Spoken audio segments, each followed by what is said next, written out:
Aunque fue el día de ayer, pues es un día hoy especial en nuestra iglesia porque es cuando nos reunimos y tendríamos que hablar sobre la influencia positiva de las madres actualmente en este mundo tan agitado y tan cambiante. Creo que nada se compararía a la enseñanza de una madre en la familia, en los hijos, y que la influencia de la mamá es la que podría en todo tiempo sacar adelante la familia. Es tan importante lo que recibimos de ellas desde el momento de nacer y desde el momento de la niñez, que dependemos de ellas, de nuestra madre, y es tan importante que en la crianza de un hijo todo tiene que ver con el apoyo de mamá. Y en este mundo que estamos viviendo, hermanos, tan importante saber y conocer lo que es ser una mujer que sabe sacar adelante a sus hijos. Siempre las madres serán columnas fundamentales en la formación de vidas y de valores. Si alguien conoce usted de valor, si alguien conoce usted de una vida ejemplar, es por la forma positiva de que fue educado y criado por su mamá. Las madres influyen no solo por lo que dicen, sino por lo que viven cada día. Por eso influye la mamá en el hijo, no solamente por lo que dice, va acompañado por lo que hace, por lo que vive cada día. Eso determina el respeto y el amor que tenemos los hijos a las madres, porque no solamente es cómo nos hablan, sino es el ejemplo vivo, el ejemplo de vida que nos dan cada día que estamos con ellas. Naturalmente que hoy algunos de los que estamos aquí, nuestras mamás están en el cielo, pero lo que somos y lo que vivimos y lo que estamos actualmente viviendo depende mucho de lo que fue nuestra mamá para nosotros. Las mamás dejan marcas eternas con su amor, con su enseñanza y con su firmeza. Enseñan con su paciencia, modelan con su carácter y guían con su ejemplo. Su presencia da seguridad, su consejo da dirección y su abrazo da consuelo. Las madres son luz en medio de la confusión, son guardianas de la fe en el hogar y sembradoras del amor de Dios en las futuras generaciones. Amén. Esa es la importancia de lo que es nuestra madre. Y vamos a hablar de algunos personajes que fueron grandes en su vida por la influencia de su mamá. Agustín de Hipona en su juventud vivió alejado de Dios, pero fue por la oración de su madre que se convirtió y fue uno de los teólogos más influyentes de la iglesia. Su madre se llamaba Mónica. Es uno de los teólogos más reconocidos que podemos tener en la iglesia, y todo se debió a que por la oración de su mamá él se entregó al Señor y se convirtió y llegó a ser lo que es. John Wesley, fue su madre Susana Wesley quien lo instruyó y llegó a ser el fundador del movimiento metodista que impactó a millones, y que actualmente la iglesia metodista es una de las iglesias más fuertes en el mundo. Y fue John Wesley, pero su mamá Susana fue quien lo instruyó y llegó a ser el fundador de este movimiento. Sin duda alguna todos recordamos a Billy Graham. Billy Graham fue un gran hombre de Dios en el siglo pasado. Su madre oraba por él y fue ella quien lo animó a predicar. No parecía que él fuera a ser un gran predicador. Fue por el ánimo de su mamá que llegó a ser uno de los evangelistas mundialmente conocidos. Billy Graham. Lo llamaban a orar. Fue tan importante en los Estados Unidos y su influencia fue tan grande que lo llamaban a orar en la toma de posesión de los presidentes de Estados Unidos. Su funeral fue como si hubiera sido un presidente de la nación, con todos los honores. ¿Y quién en el mundo no sabe quién fue Billy Graham. Actualmente su hijo dirige el movimiento más grande de evangelismo infantil. Son los que nos regalan cajitas de juguetes y de regalos para los niños en todo el mundo. Es un movimiento que abarca muchas naciones, muchos países, y regalan ellos muchos juguetes a los niños. Benito Juárez fue presidente de México y fue figura clave de las leyes, de las leyes de reforma. ¿Quién no sabe, o quién no conoce, o quién ha oído de Benito Juárez? Hay en todas las ciudades de nuestro país calles con el nombre de Benito Juárez. Hay municipios, hay puertos, hay aeropuertos. Está reconocido en toda la nación como un presidente que su influencia fue muy grande en nuestro país, principalmente por las leyes de reforma. No fue su madre quien lo ayudó o quien lo crió, pues él quedó huérfano a los 3 años, pero fue criado por su hermana y una tía materna. Ellos son las que asumieron el rol materno con sacrificio y le inculcaron disciplina, valores morales y el amor por el estudio. Y espero que me esté entendiendo que todo lo que tenemos, si somos, la mayor parte de nuestra vida se la debemos a mamá. Ya ustedes me han escuchado cómo hablo yo de mamá y cómo fue su ejemplo, su vida diaria, su disciplina muy dura, pero fue la que nos instruyó en el camino del Señor. Y aún ella está en el cielo, pero aún permanecemos sirviendo al Señor, y las generaciones siguen sirviendo al Señor. Benito Juárez, estas mujeres, su tía y su hermana mayor, le inculcaron disciplina, valor moral y amor por el estudio, y llegó a ser el presidente de nuestra nación. Ahora, hay un texto en la Biblia que nos dice así, en Proverbios 31:10, que todos lo conocemos: mujer virtuosa, ¿quién la hallará?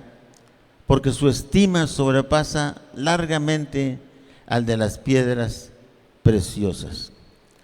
Es el rey Lemuel quien escribe, pero en el versículo 1 del capítulo 31 dice, palabras del rey Lemuel, y luego dice, la profecía con que le enseñó su madre. Aunque es el rey el que escribe, dice enseguida, la profecía con que le enseñó su madre. Dice que la mujer virtuosa vale mucho más. Su estima sobrepasa largamente a la de las piedras preciosas. ¿Por qué menciona esto el rey Lemuel? Porque en el tiempo bíblico lo que determinaba la riqueza eran los diamantes, los rubíes, los zafiros o las esmeraldas. Eran símbolo de riqueza y de belleza. Y el rey está diciendo que era rara, que es difícil de encontrar la mujer virtuosa. Se está refiriendo a una mujer que tiene estas virtudes. Su valor no es superficial. Está diciendo el rey que sobrepasa todos los valores. No tiene comparación. Es profundo, es moral y es espiritual. Y la presencia de una mujer virtuosa es una bendición incalculable. Esta puede ser tu mamá. Esta puede ser la mujer que llena todos los espacios, que sin ella nuestra vida cambia totalmente. Cuando no está mamá, hasta ahí llega una marca, y de ahí en adelante es vivir sin mamá. Por lo grande, el rey Lemuel no hallaba cómo comparar, y la compara con las piedras preciosas. Pero dice, es mucho más, sobrepasa largamente a la de las piedras preciosas. Está diciendo que aún todas las riquezas, que es con lo que se comparaba en el tiempo bíblico el valor del dinero, con las piedras preciosas, que aún las riquezas muy grandes no tenían comparación con tener a una mujer virtuosa. Esto quiere decir, valía más tener a tu lado una mujer con virtudes así que todas las riquezas del mundo. Amén. Gloria a Dios.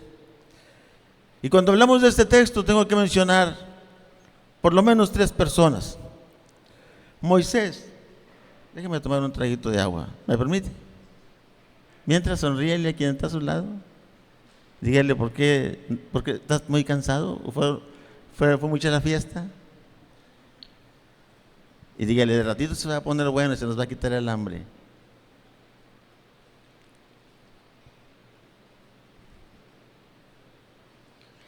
Tendría que hablar primero de Moisés. Moisés fue libertador, legislador y profeta, escogido por Dios. Moisés confrontó a Faraón y libertó a los israelitas de la esclavitud egipcia. Fue instrumento para los milagros de Dios. Mire quién fue Moisés.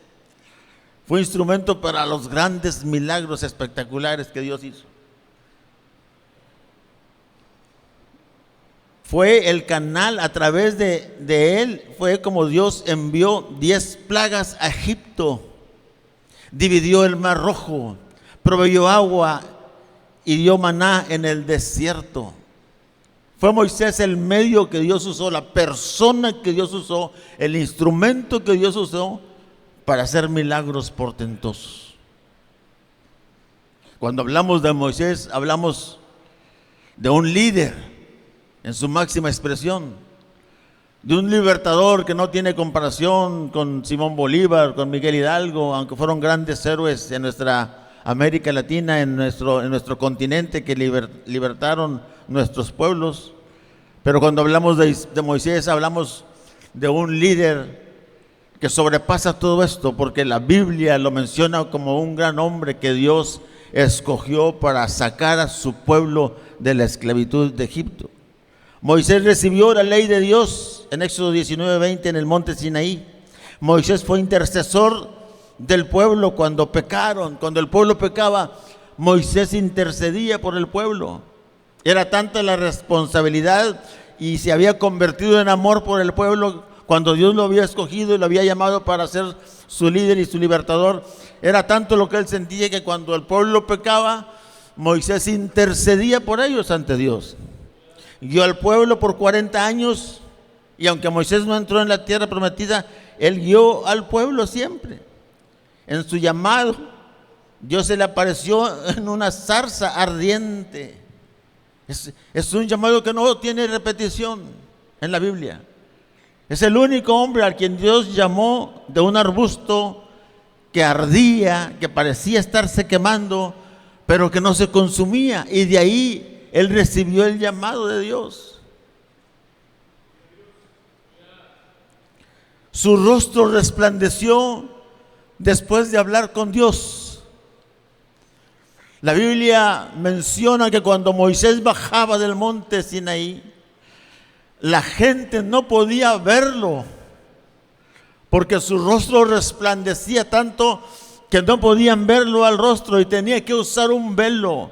Esto indica el nivel de presencia que había tenido Moisés al estar hablando con Dios. No podemos decir que cara a cara con Dios, porque eso no podría haber sido. Moisés no hubiera resistido si aún con solo estar en su presencia en el monte bajaba con un resplandor de su rostro. Mire los niveles a donde el hombre puede llegar buscando la presencia de Dios. Y cuando Dios en su misericordia quiere tratar con un hombre, Dios puede hacerlo de una manera tan espectacular y tan grande.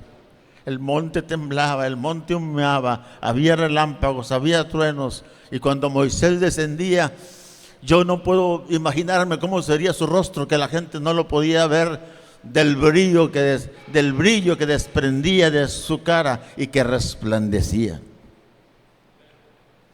Qué grande Moisés. Qué impactante es su vida. Sí, qué gran Moisés. Pero qué grande Jocabed, su madre. No hubiera habido un Moisés si no hubiera habido una Jocabed. Sin ella no habría historia de Moisés. No estuviéramos leyendo ni estuviera yo diciéndoles, tratando de decirles con lo mejor que puedo lo grande que fue Moisés. No hubiera historia si no hubiera habido su mamá Jocabed. Jocabed enfrentó una crisis terrible porque Faraón ya no quería más hebreos, ya no quería que se multiplicaran y mandó matar a todos los niños hebreos, el Faraón, para que no hubiera más hebreos en Egipto. El pueblo hebreo, que ahora era el pueblo de Israel, estaba esclavo en Egipto y habían crecido ahí. Acuérdense que habían llegado cuando José estaba ahí de gobernador o en el gobierno. Había llegado el pueblo de Israel, los hijos de Jacob llegaron a Egipto pidiendo comida y José permite que se queden, y de esta manera el pueblo llega a Egipto y se queda ahí. Pero pasan 400 años y el pueblo clama por una libertad y ahora es libre. Es Moisés quien tiene que libertarlo. No hubiera habido este libertador si no hubiera habido Jocabed. Dice la Biblia que Jocabed primero escondió al niño por 3 meses. Preparó una canasta, le puso brea. La Biblia dice en la antigua versión, a lo mejor en la nueva versión no lo dice así, pero dice que la calafeteó, quiere decir la impermeabilizó, para ponerlo en una canasta y la puso en el río. Y le puso vigilancia, puso a su hermana ahí con vigilancia, donde la hija de Faraón la viera. Mire qué astucia de Jocabed. Sabe que Faraón mandó matar a los niños. Sabe que el niño podría morir en cualquier momento si es descubierto. Prepara la canasta, prepara lo que ahora ustedes conocen o conocíamos, yo me acuerdo, no sé, ya ni le dicen un Moisésito, ya creo que ya ni nadie le dice así. ¿Alguien se acuerda de esa palabra? Bueno, lo prepara y hace todo con astucia y la pone en un lugar, en un carrizal donde ella sabe que la hija de Faraón lo puede ver. Y lo que yo quiero que observen es toda la estrategia y la astucia de Jocabed para salvar la vida del niño. La huella de una mujer en el destino de un hombre. Esa es la huella de una mujer en el destino de un hombre. Es la huella de mamá. La huella de mamá siempre estará presente en nosotros. Quizás un día mamá se va, pero todo lo que vivimos con ella nunca se irá de nuestro corazón, nunca se irá de nuestra vida. Todo lo que mamá nos enseñó, todo lo que mamá nos mostró, todo lo que mamá nos abrazó, todo lo que recibimos de ella, ¿cómo puedes borrarlo del corazón? Seríamos los más ingratos si olvidáramos lo que significó mamá para nosotros. Y aunque era muy terrible la crisis que estaban viviendo, ella tuvo la capacidad para esconder al niño y ponerlo en una canasta. Su fe, su valor hicieron que fuera rescatado de un carrizal a un palacio. De estar en un carrizal en el río a estar en el palacio de Faraón. Lo que ella enseñó a Moisés, nunca olvidó quién era. Moisés nunca olvidó quién era. Hebreos 11:24 dice: por la fe Moisés, hecho ya grande, rehusó llamarse hijo de la hija de Faraón. ¡Qué gran Moisés! Sí, qué gran Moisés, pero qué grande Jocabed, su mamá. Samuel, el último juez de Israel. El pueblo había pedido reyes y Samuel es el último juez que tiene Israel. Fue profeta, fue juez, fue líder espiritual. Samuel restauró la adoración verdadera a Dios. Esto es de los logros más grandes de Samuel, restaurar la adoración a Dios. Acuérdense que muchas veces la adoración a Dios se perdía por la influencia de los reinos enemigos, de los pueblos enemigos, del roce con los pueblos vecinos, se perdía la adoración a Dios. Ya hablamos, parece que el domingo pasado, de lo que el pueblo hacía adorando a los Baales y todo eso. Samuel restauró la adoración verdadera a Dios, porque el pueblo siempre había estado en esa decadencia espiritual y moral. Había una decadencia en la que el pueblo no atendía lo que era adorar a Dios. Y recuerden, hermanos, que Dios siempre está buscando adoradores. El día que aquí en la iglesia nos falte adoración para Dios, nos está faltando lo que más busca Dios.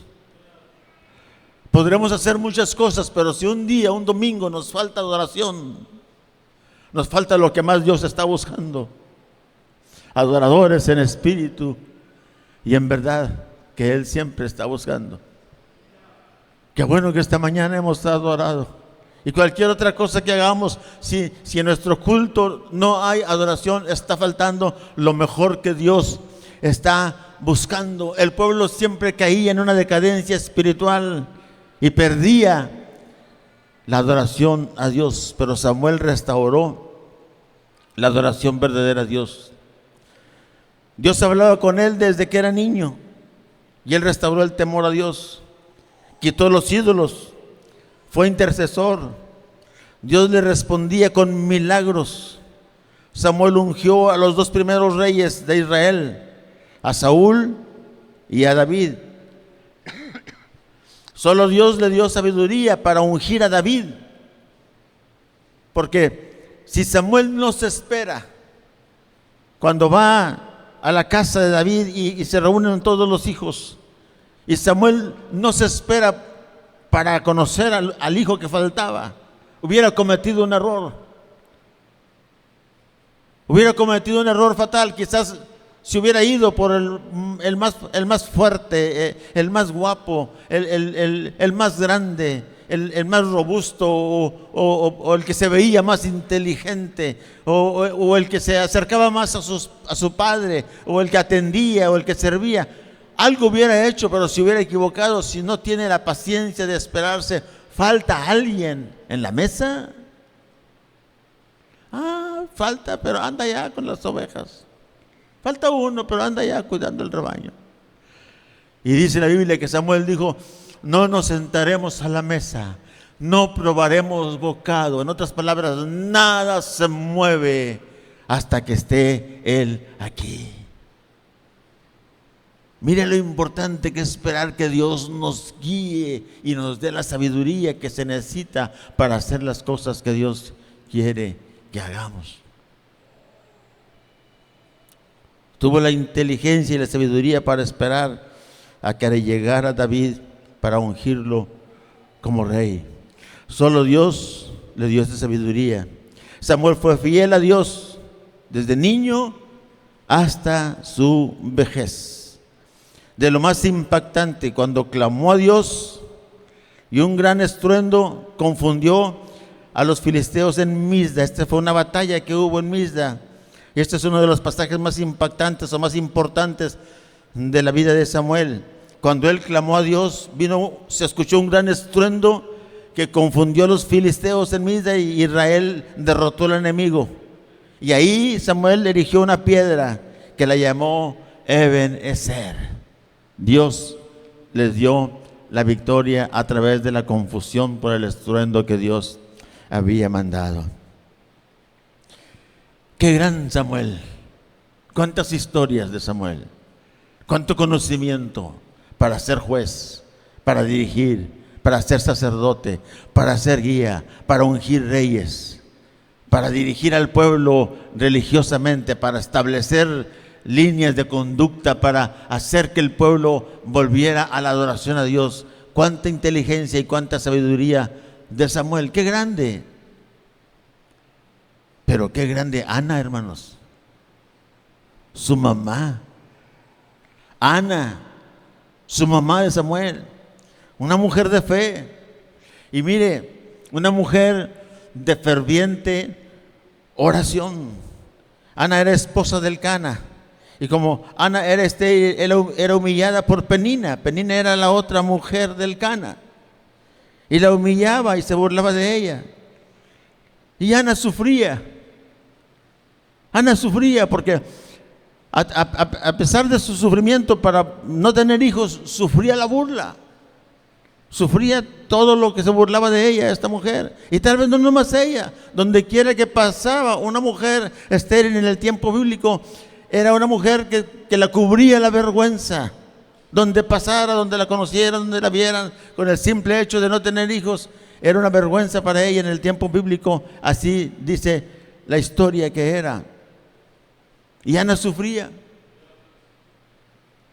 Pero Ana hizo una oración. Y hacía una oración en el templo. No fallaba a la oración. Estaba todos los días en el templo. El motivo de su oración era: dame un hijo varón. Mire usted lo que es la constancia y la fe en una mujer de oración. Siempre confió y siempre esperó. Pero cuando vemos que fervientemente oraba, vemos que ella derramaba su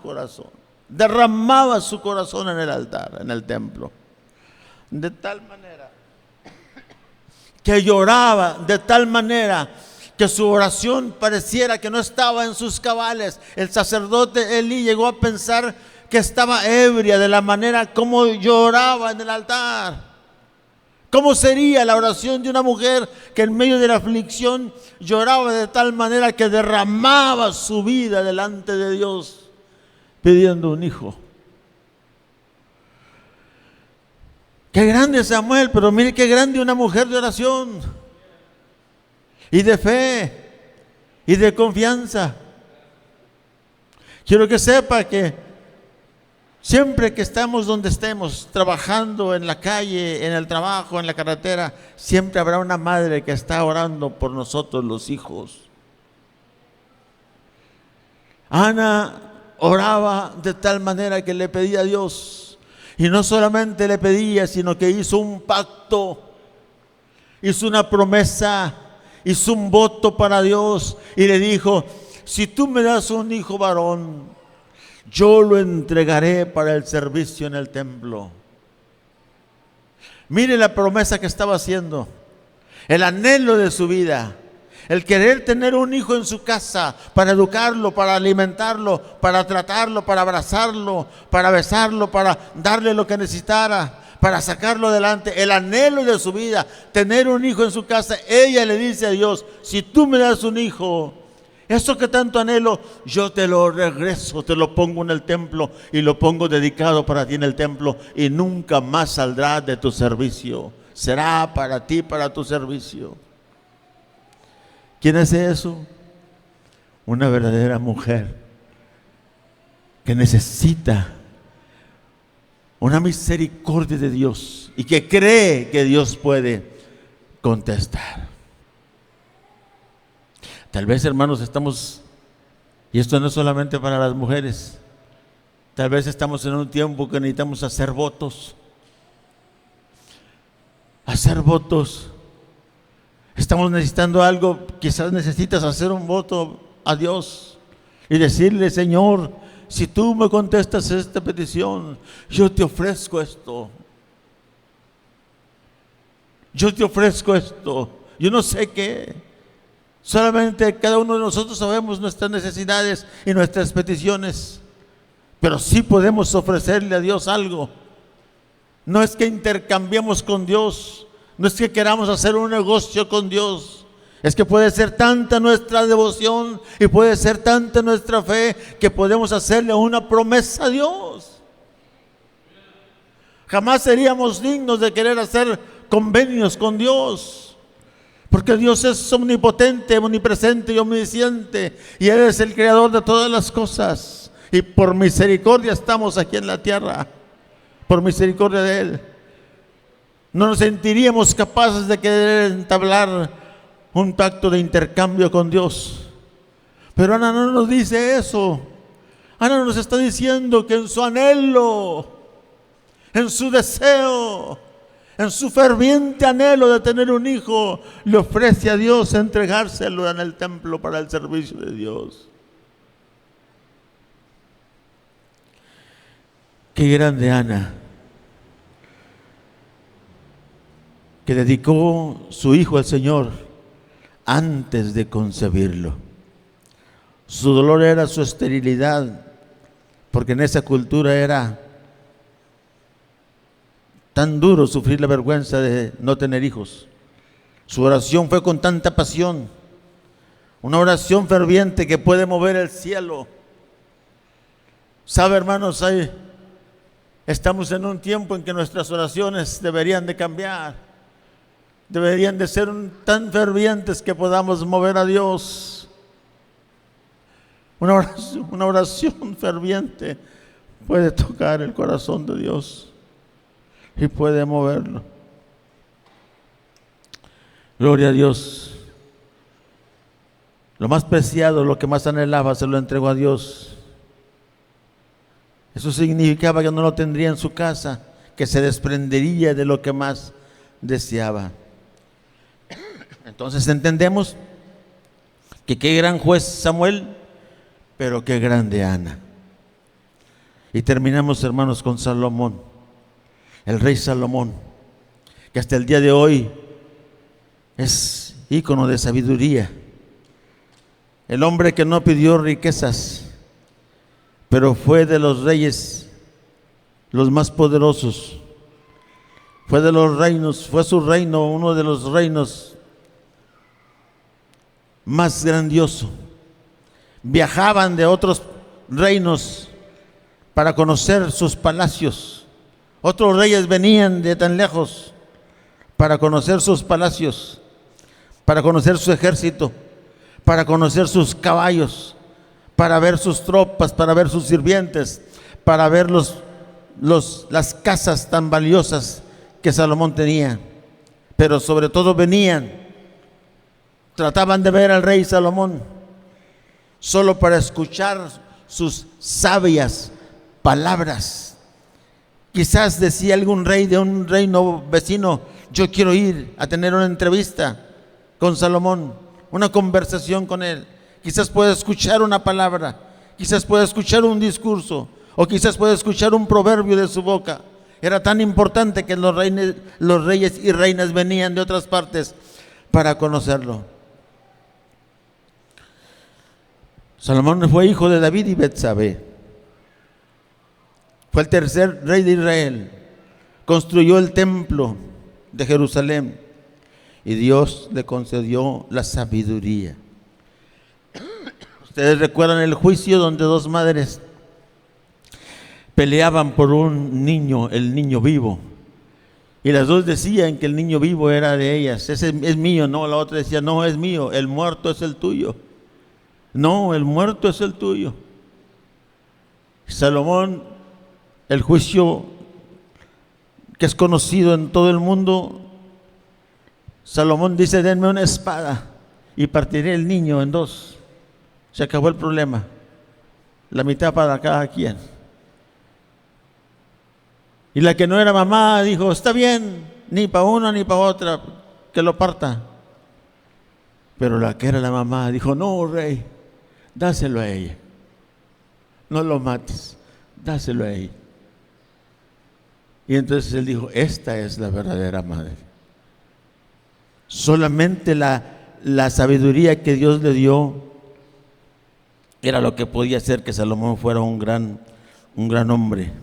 Escribió parte de los proverbios, escribió el Eclesiastés. ¿Cuántos han leído el Eclesiastés? Si quieres saber lo que escribió Salomón, lea Proverbios, lea Eclesiastés, lea Cantares, y ahí se va a dar cuenta todo lo que escribió Salomón.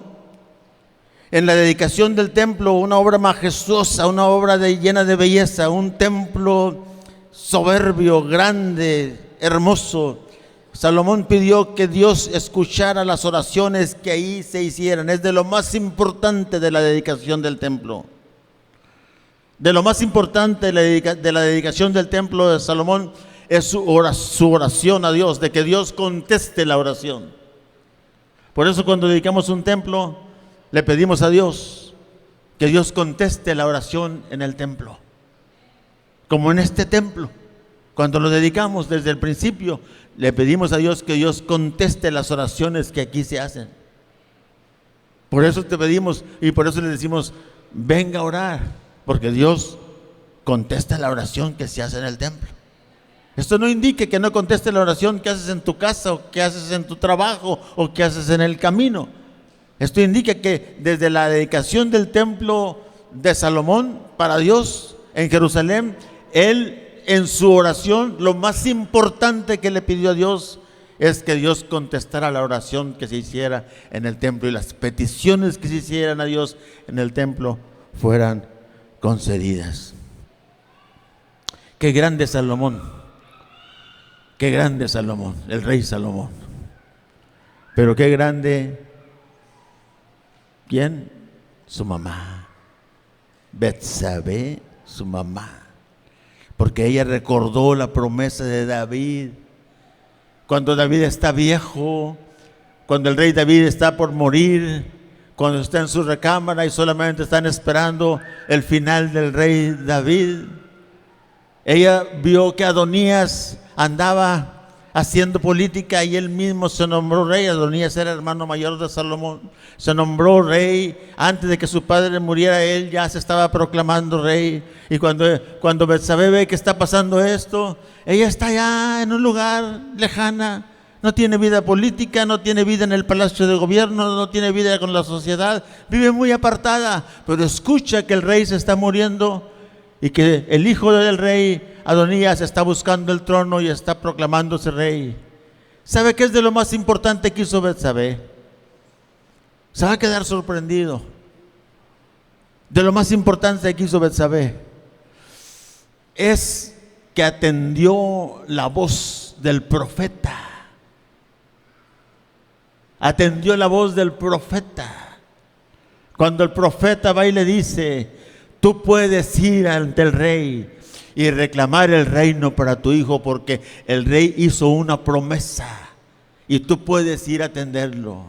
Ella podría haber dicho: yo no tengo presentación, yo no me puedo acercar al palacio, yo estoy marginada, yo vivo acá en las lejanías. Ya el rey se olvidó de su hijo Salomón, no creo que pueda haber algo. Ella podía haber puesto muchos pretextos, pero de lo más importante que hizo es que atendió la voz del profeta Natán. Aleluya. Y esto es cuando atiendes el consejo y la voz de un profeta de Dios. Cuando atiendes lo que un siervo de Dios te va a decir, porque viene de parte de Dios. Lo más importante es puso atención a lo que el profeta le estaba diciendo y puso acción. Rompió todos los protocolos, se levantó y fue y se presentó en palacio del rey. Entró hasta su recámara, arriesgando hasta su vida por lo que significaba entrar a un palacio donde no era invitada. Entró y le recordó al rey su promesa, que Salomón sería rey.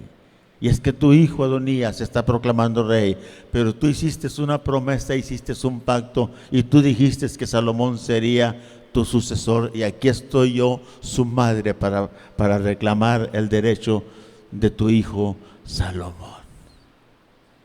No hubiera habido rey Salomón si Betsabé no hubiera ido al palacio del rey David a reclamar el reino para su hijo. En todo esto entendemos, hermanos, que las madres tienen un significado que no tiene comparación para nosotros los hijos.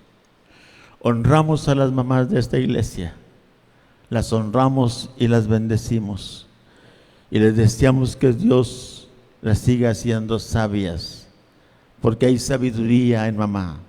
Si algo tiene mamá, es que es sabia, y honramos las mamás de esta iglesia. Honramos tu vida, honramos tu trabajo, honramos tu dedicación, honramos todo lo que significa que seas madre. Dios los bendiga. Y yo estoy seguro que cada uno de nosotros tenemos cosas invaluables que recordar de mamá, y los que las tienen presentes, hay cosas invaluables que tienes que saber de mamá.